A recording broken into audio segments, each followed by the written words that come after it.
Okay, I'm going to call this recording probably the first pass at commentary on uh, Jungian thought in today or something like that. So yeah, there is like a kind of a broad-based critique that I want to make against those calling themselves Jungian today, or at least to the large mass of Jungians. And with all these things, I don't have the intricate knowledge of like of quotes and of even being that well read on Jung directly, although I think indirectly I'm pretty well informed, being surrounded by Jungians, high level Jungians from a very, very young age was probably one of the first schools of psychology that I discovered, which was around the age of 4 years old. Anyway, that sounds strange enough, but my introduction to Jungian sort of themes and things like that was Julian David. Um,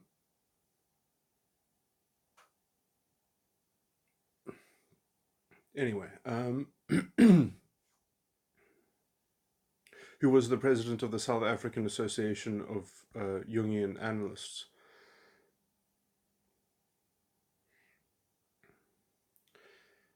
Uh,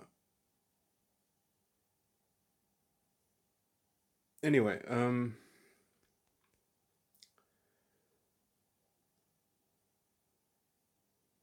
okay, so I guess I will try to sort of insert myself as a third wheel in the conversation, and just talk about some very sort of broad themes that I think I consider myself a kind of Jungian, and I consider myself almost the purest kind of Jungian because I have actually sort of taken the work forward, and I wish I could actually remember and find the quote where Jung exactly talks about his proceeding, who would actually make progress in the field, essentially, from his rubric or atop his shoulders, essentially. And it talks about I can't remember if it talks about wisdom directly, but it talks about a kind of wisdom that is sort of precipitated from it has a very sort of Christian tone to it as well. It has a very sort of second coming sort of tone to it in terms of the contemplative, at least as a kind of analogy. Okay, this is not part of my general critique. So let's see. So I think that the detail of Jung's project essentially has not been properly calibrated by the Jungians. And in fact, what passes for Jungian thought today is quite lackluster. It's quite embarrassing. Um, it sort of proves that sort of that general trope that um, people in psychology are the people that don't get into medical school. Um, and then they neatly park themselves off in Jungian sort of because the Jungians are already sort of on the outskirts of academia, um, and so they're safe from a direct critique. They're safe from actually being unsettled in their own um, uh, bastion of sort of so I think in some sense they're too used to being um, on the outside looking in and feeling superior, and essentially they end up with these very sort of symbolically invested sort of cosmological they have a kind of intellectual cosmology which is essentially the dogma of some themes that just have to echo. If you're not echoing those themes, what you say is not true. And they have essentially thrown away all the detail. They have thrown away all the and this has I think causes huge problems. This obsession with the fact that femininity has not been properly integrated within our culture, within the West, within intellectual life, or something like that, is it's so vague and nebulous, and it has not been cashed out in any really proactive way, and so it's just vague enough in order to be sort of to sort of create a pseudo intellectual sort of thrust, which is unchallengeable essentially, um, which is ironic because that in itself is almost the problem with the kind of feminism which you see echoed within the so-called Jungian movement. Um, and this is the sort of thing which makes it completely, it cannot see, let's say, um, and in as much as, the both alchemical elements, are meant to be part of life, these are sort of universal themes anyway. They, they've completely relegated essentially the interest in the masculine, and they don't see the abuse of the masculine essentially perpetrated by the feminine thing or whatever. um, and you can see this in the kind of in the weird sort of political feminism and stuff like that that is somewhat associated with it. Okay, now let me just get into the actual theory itself, because that's a very sort of obtuse sort of view of looking at it in a superficial way. The thing that they struggle with, let's just say, is they do not focus on the gold within Jung and actually work on that, which would be something more like, and I'm going to try to define this project in many ways, and it's my project essentially because, well, it's the project that I've devoted um, most of my life to. I mean, I talk about I was introduced to the stuff at the age of 4. From the age of 7, I really started to plan what my psychological project would be, and from the age of 10, I developed from at the age of 10, I had already developed a rubric for the deep theory of mind. And from the age of 10, I started collecting data to populate that model, essentially, which was to work out all the different species of false ego. Um, anyway, I'm not going to talk about myself directly too much, but I do think that you can actually get this from Jung, um, in how I'm about to describe it. So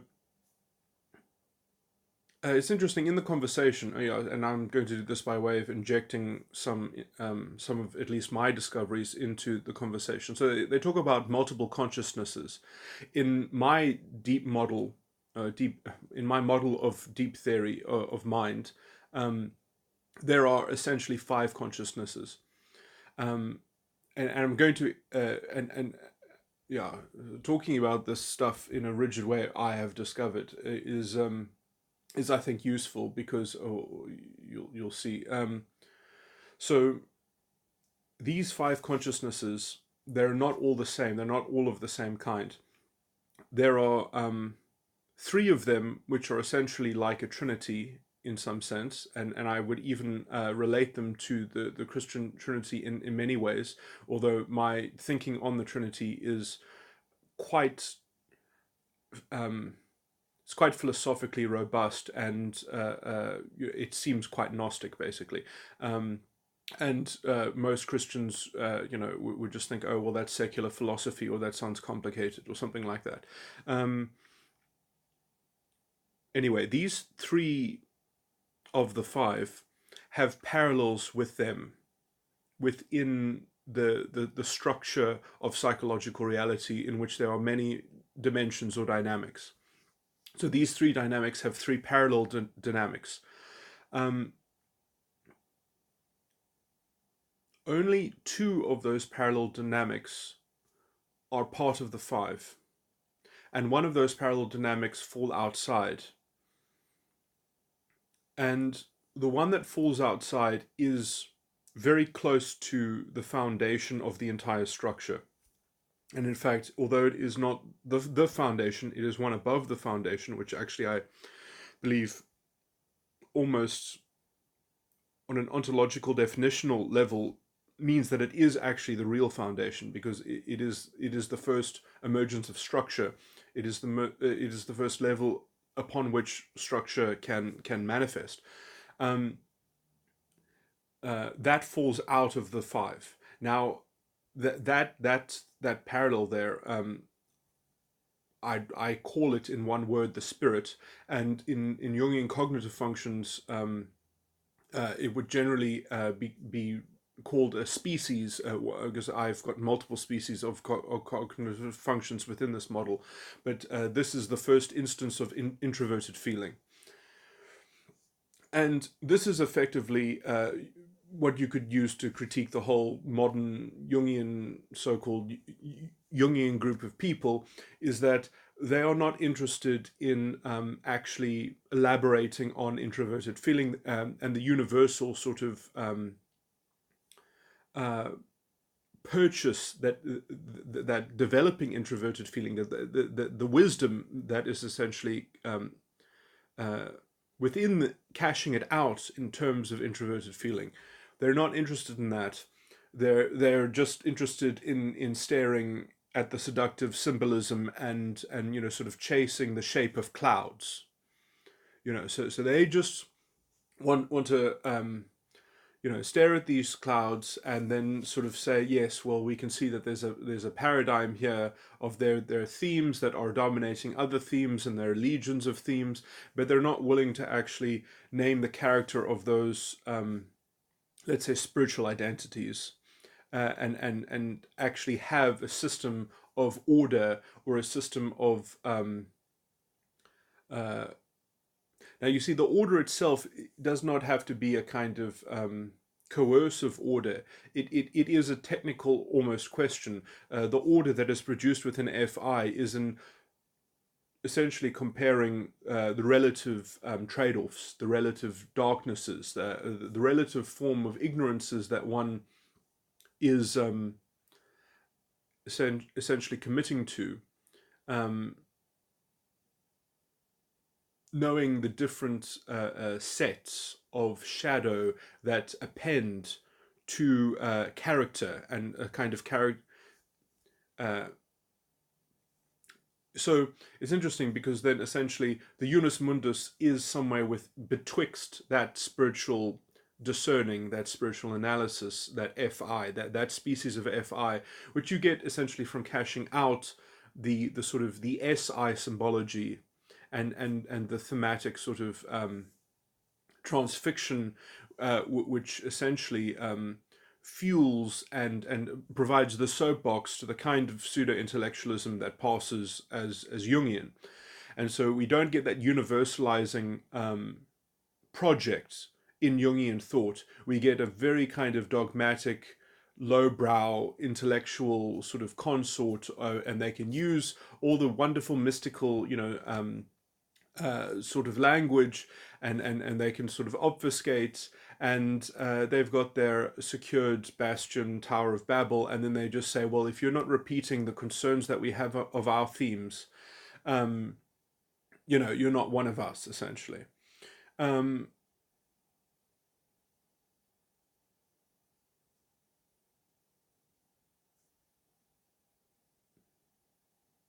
and this is what happens when you don't sort of articulate things in a sort of you're not willing to go through the process of refining the articulation of these things, and willing to take on criticism, which I would say is probably the biggest sort of, that's what symbols allow. They allow for a kind of encapsulation and insulation, which is ironic, I think, because that is generally what almost the culture is suffering from, although the nexus of that can be described in other psychological phenomena as well. But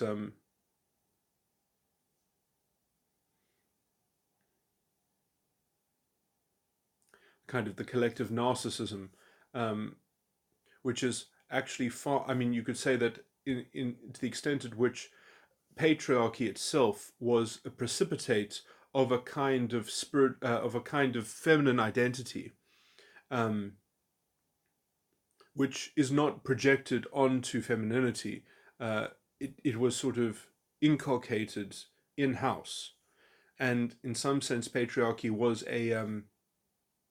a positive social adaptation and facilitation of almost this narcissistic virus, which, if anything, has fallen on the female side of the equation from a historical point of view, more so than the other.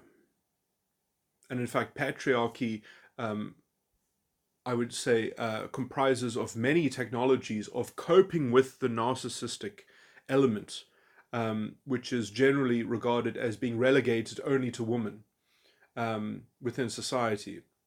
And then it's sort of used as a propaganda, as in, don't be that. That isn't what masculinity is. We allow our women to do that, and there are kind of biological, evolutionary sort of advantages that are pro-social. If you're going to, I mean, this is why our species essentially was able to be successful against other hominid species, is because we um, allowed for this kind of specialization between the sexes, which meant that uh, we had more mothers and we had more disposable masculinity. And from those two features, we outbred the other hominid species on the backs of the disposability of men and the essentially the sexist preferences that society conferred to women, which at the same time tolerated their narcissistic sort of short-term gratification. That yes, you can be a borderline case as long as you can sort of as long as you do it under the guise that you're doing it for your children or something like that. That you're being that you're seeking a kind of immediate gratification and you're seeking a kind of immediate status and preference from the group, but somehow it sort of is associated with your sexual uh, uh, function and operation that is somewhat connected with children within the social dynamic. Anyway, this is giving an evolutionary, but I mean, so the machinery of coping with it. I mean, essentially, the thing which to me is so obvious, that the thing holding women back is women, it's not men. So at least in the current context, obviously they fear the sort of the pendulum swinging the other way and the backlash. I don't actually see that happening. I mean, obviously on the micro scale, you can't expect 100% conformity. The idea that you get some people that are echoing some kind of historical oppression, a very, very few minority of people. Oh yeah, like whereas we as a species have never had a variety of opinions within it, and somehow the members of our communities are not able to actually deal with interpersonal. Women are too weak to deal with an interpersonal, in the face of having a historical narrative being cast upon them about being historically disadvantaged. That we have to suppress the history, we have to suppress the knowledge, and we have to suppress all individuals who represent, some fringe opinion or something like that. You can just see how paternalistic and fascistic this the supposed the idea that everyone has to take responsibility for this historical narrative, everyone has to belong to this orthodoxy of this one story, or something like that, while essentially shirking from the work of actually making any concerted, responsible inroads into a unus mundus. You're just going to symbolically work out what side you should be on as you're engaged in some kind of perpetual war. Apologies for probably using terminology in a haphazard way, but what's the other point?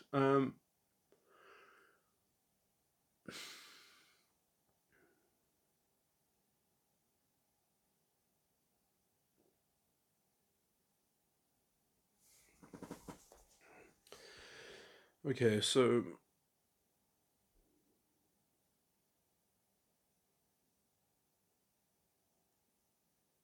I think I've covered everything.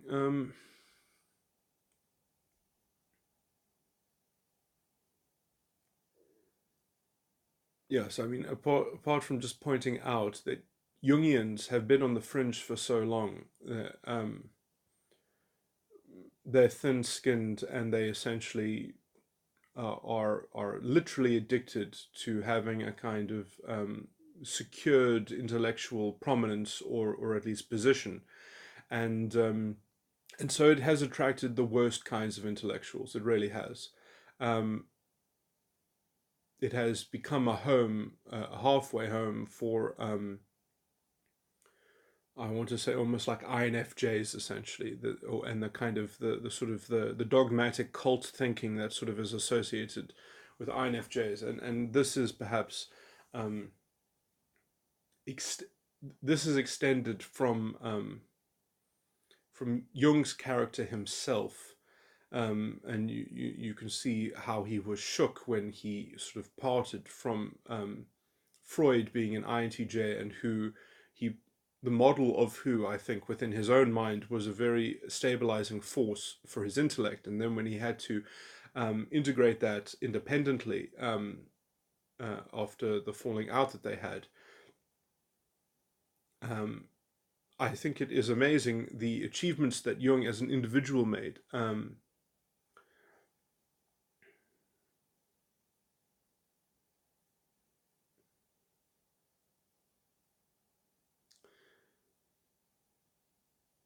But the structure of some of his thinking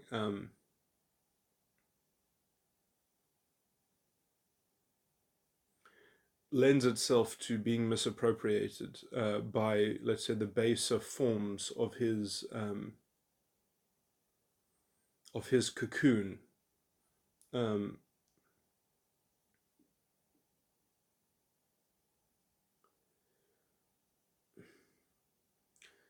what else?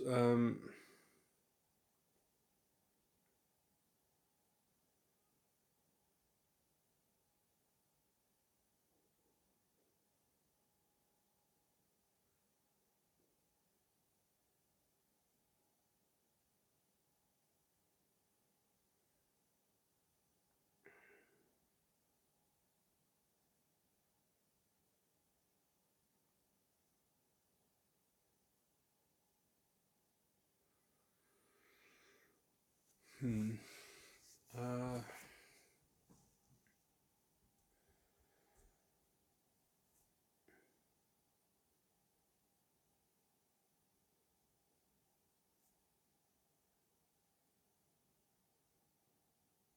yeah, I guess I'm just going to complain about or and describe the sexist sort of imbalance again. So, because of this sort of symbolically powerful historical narrative, which can just sort of be channeled at any moment in time too easily and projected onto things too easily, um,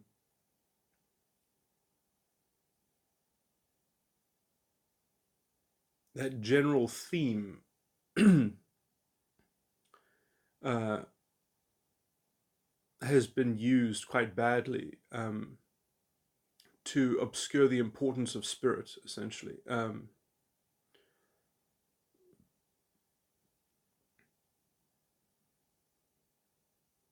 And even, I would say, it has destroyed the conceptualization of the relationship between spirit and soul. Obviously, the soul being the sort of the feminine and the spirit being the masculine in the symbolism. Um, the spirit being the active force and the intentionality, and the soul being the kind of the corresponding effect, and which also in sort of holds the implicit consequences and shadow and all those sorts of things are reposited in the soul. The idea that you're going to sort of be able to deal with the soul and sort of elevate the soul in a way that isn't directly in tandem with the spirit, um, and that you're going to somewhat be able to punish the spirit instead of, the active process, which is going to have to be even a spiritual actualization on some level, um, that has some insights on both simultaneously. So the idea that you're going to sort of punish the spirit in order to elevate the soul is, you can only get that kind of low level reading if you are really transfixed by the symbolism of these things and trying to balance out the symbols or trying to integrate the symbols, and you haven't translated any of these matters into the fundamental level of introverted feeling. Um,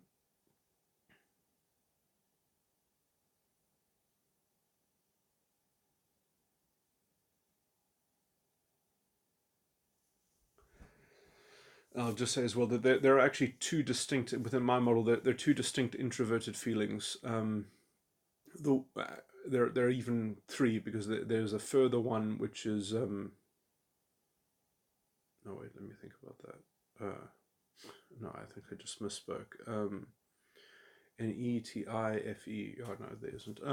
There are only two introverted feelings. The second one is the kind of dialectical, which is, yeah. So there's a kind of obtuse fi, in which everything has this kind of counteracting, sort of diametrically opposed, and then degrees of gradation between them that imply, there's a kind of a fixed logical sort of,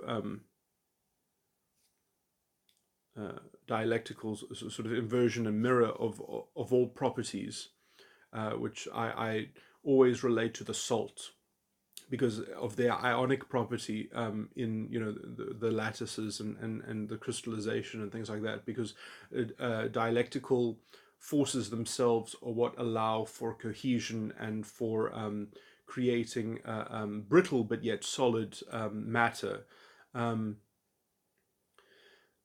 although also that those matters can be dissolved very easily as salt is taken up, and can be deposited and washed away by water, redeposited. Anyway,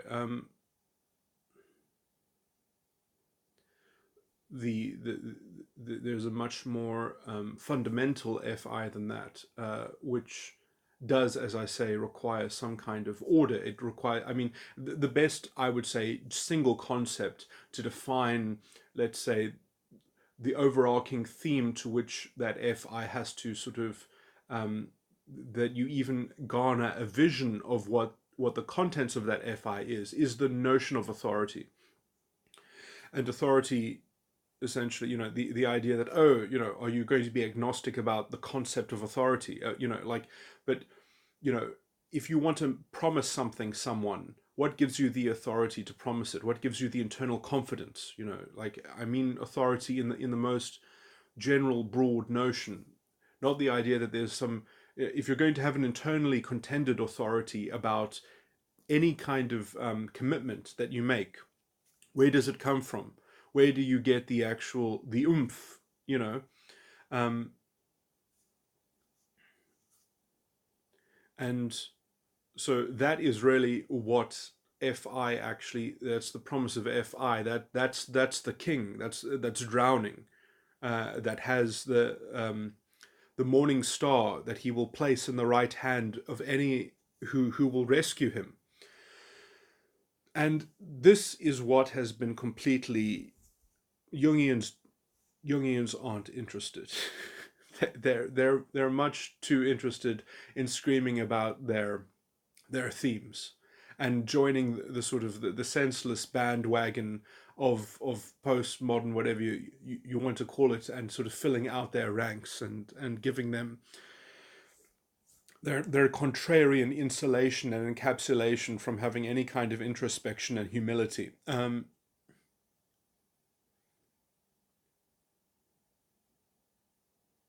They've got their self-satisfying dogma, and it serves whatever project that they're into. But I would not call their project Jungian analysis. I would not call them Jungian thinkers. Um, they're simply intellectual scavengers.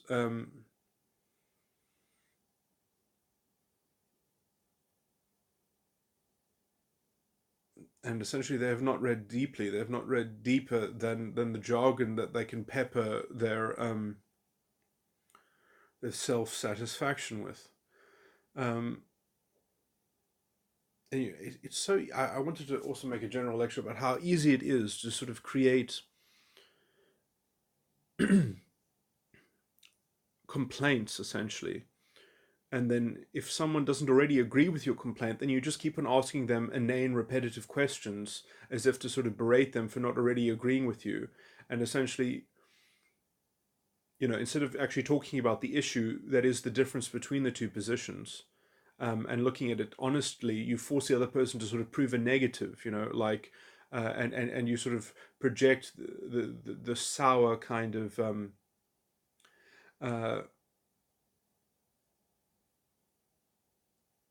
you accuse them essentially of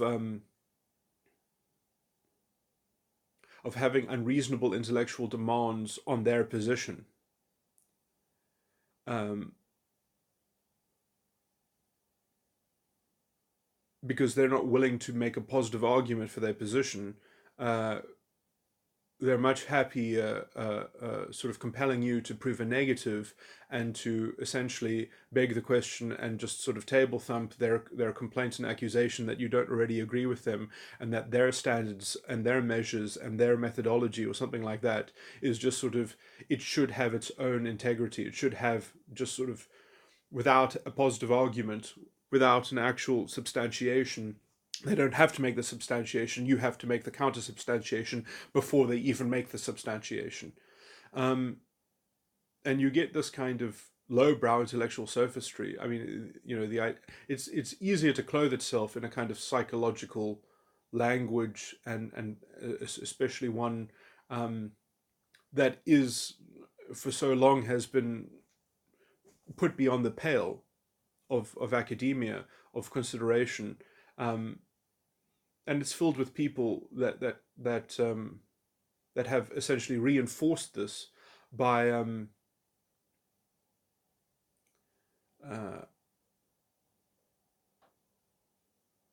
investing into very pseudo intellectual, self satisfying, um, passive aggressive intellectualism. Is sort of how to put it.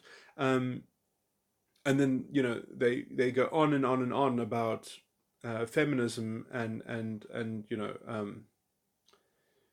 this kind of, and this critical, this vast, you know so-called, like critical theory. It's very much sort of in that kind of vein, attack on the West in general, or something like that. They're talking about a monolith. They're talking about this pervasive, oversimplified narrative, um, and you can't get them to move from that image. It's too satisfying. It's too prominent. It's too useful, to their egos essentially as well. Um,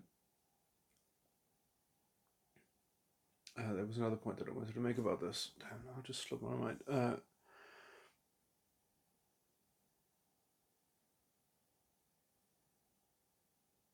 And they haven't really done the sort of the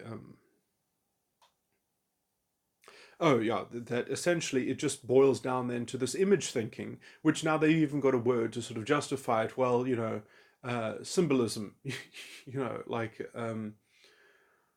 so they have sort of the alignment of all this rationalized, over rationalized, somewhat data, and it's like, and you just sort of read that in a simplistic way, and it becomes this fact which must be dealt with, and it's always just these facts that must be dealt with. And it's like, well, is that your interpretation, or is that a fact, and what is the actual substance behind it? Could you please make a substantiation? And it's just a pervasive narrative. It's just this narrative which cannot be questioned. It's not allowed to be undermined. If you're undermining it, you're being anti-factual. It's the same kind of liberal fucking echo chamber bullshit. um it is not traced into principles. It's not, it's thumb sucked, oversimplified. This is the quality of intellectual, essentially. that they have. And if you just line them up, I mean, this is, the so-called Marxist narrative operates in exactly the same way. And I mean, it's ironic because I consider myself a Jungian and I consider myself a user of the Marxist analysis, although I do think that they have polluted I mean, there are lots of different Marxisms. I think that is accurate and fair to say. So anyway, I'm going to post a complaint about. Yeah, so it's funny. I guess I'm making a video defending Jordan Peterson against some Jungian thinkers in inverted commas, and I'm going to also make a video defending Jordan Peterson against Marxist so-called thinkers.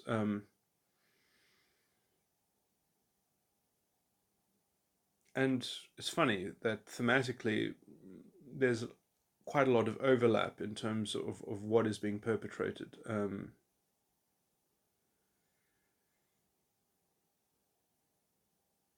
Although I think it's easier for me to talk about the Marxist problem because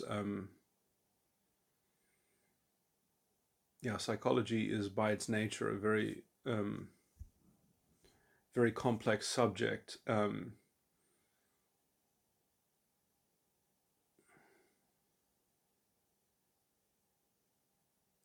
And so, whenever you touch on it, you have to explore more. And I haven't even really tried. And in as much as I've talked about my own model, it's sort of not relevant. Well, I mean, it's not relevant. It's just not. It's probably not convincing or persuasive because I've just really just described superficial features, which isn't really a full argument. But I think my critique is still. I think that what I said will echo with many things that can be directly read from Jung. Uh, yeah, so I mean, I should say that Jung didn't. Sorry, not Jung didn't. The Jungians today, they don't care enough about the alchemical basics. Essentially, the actual foundation of the principles and things like that. You have to look at when Jung made his tetralogies, his table of tetralogies, when he had thinking, feeling, sensing, and intuition, and then he um, um, uh,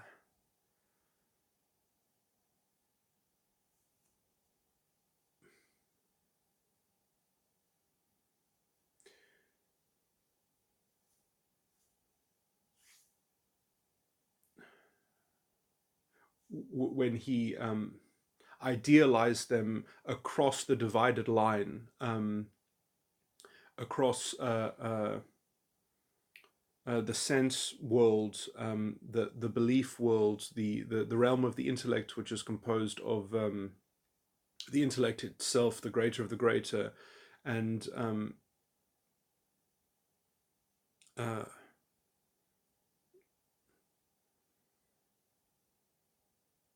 I can't remember what the one word sort of thing is, but sort of ideology itself or rationalism or principle. So yeah, so the smaller of the greater is somewhat principle itself.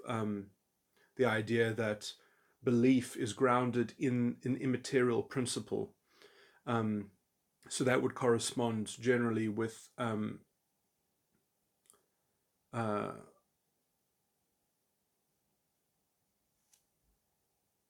with the water in the alchemical elements. So the opinion would be like the earth, the belief would be like the fire, the sort of the actual sort of the belief about the sensory. So it's funny because anyway, and then the principle is the sort of the water underlying that, sort of almost like the symbolic sort of themes and consequences and things like that, and then the greater of the greater, the intellect itself, where the ideal forms rest, would be like the air, um, and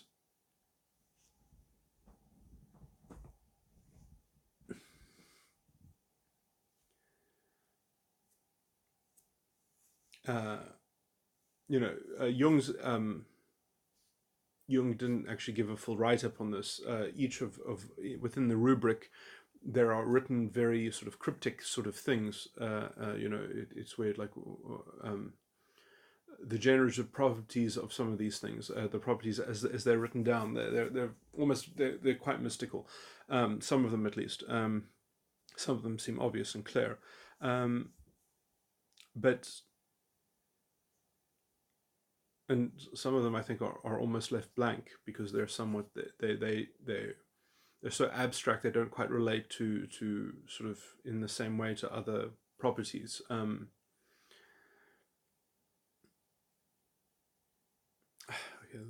But I mean, that sort of insight was one of the inspirations for the one of the predicates of my model of cognition.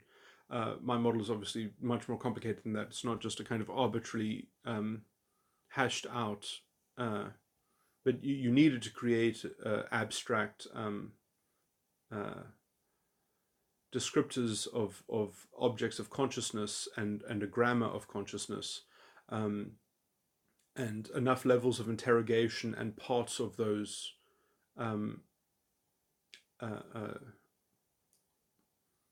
categorization of those levels into parts that relate with one another and that can be related to one another.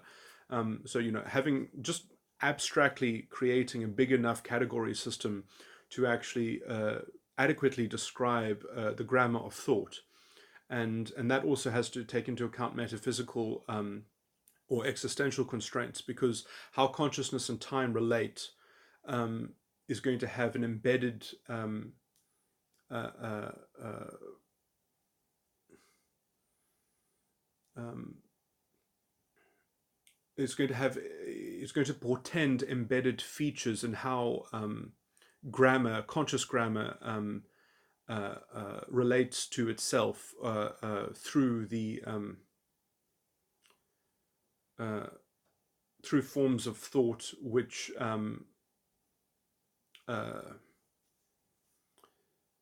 traverse terrain that have those issues of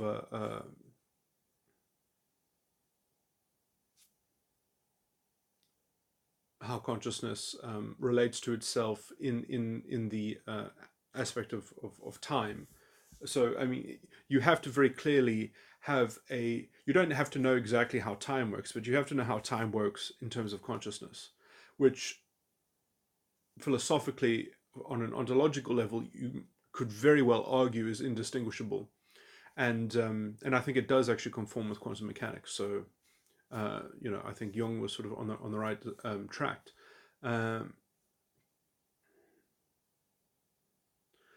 But this has to be related into, let's say, an interpretation, or at least a robust description of cognitive functions to actually be complete. And I did that. And I did that at the age of 10, which sounds impossible, but you'll just have to take my word for it that I am a genius.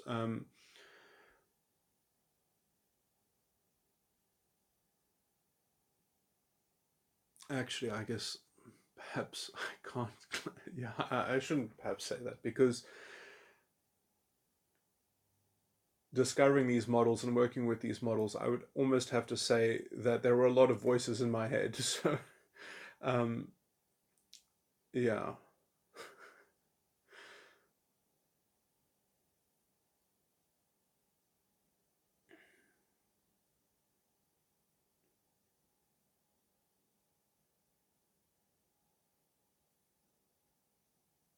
And there was a lot of deliberation with those voices. Um, and it was funny because they came to me with a fully robust model after I had already found the rubric and modeled out most of the stuff myself.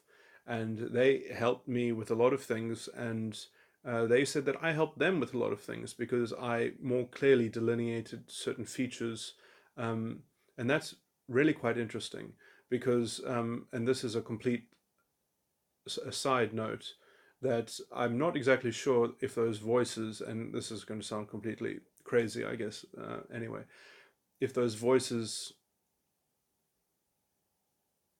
traversed times and space or just space.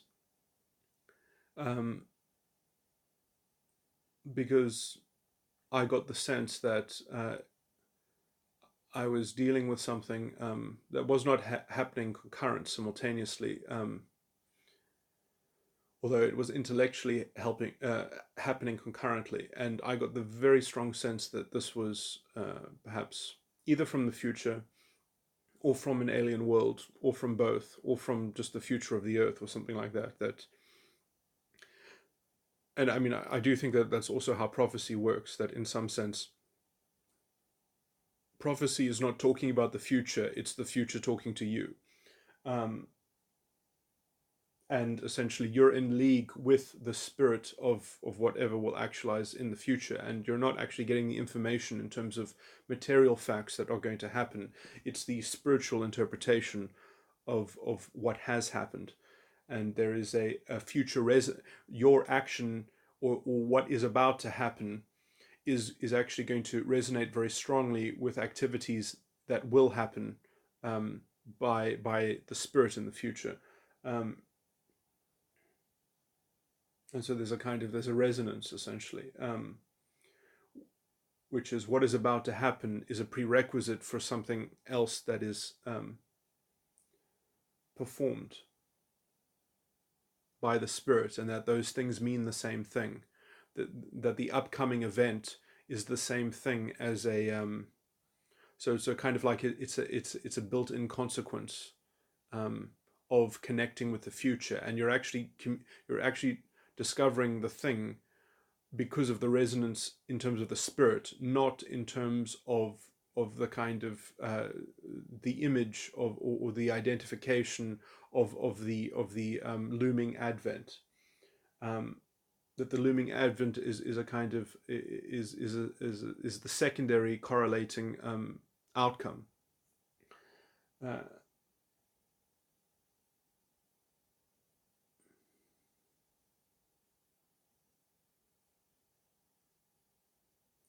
but this also is more. It's easier to talk about this stuff when you actually just deal with philosophical matters like free will and time itself. I mean, if I gave lectures and talking about my model, in fact, I'm actually talking with someone at the moment uh, about sort of these issues, and it is giving me a wonderful opportunity to sort of get my thinking in order and my presentation in order on these matters. Um, anyway, I'm sure the people who want to dismiss my comments on this section now have ample ammunition to do so.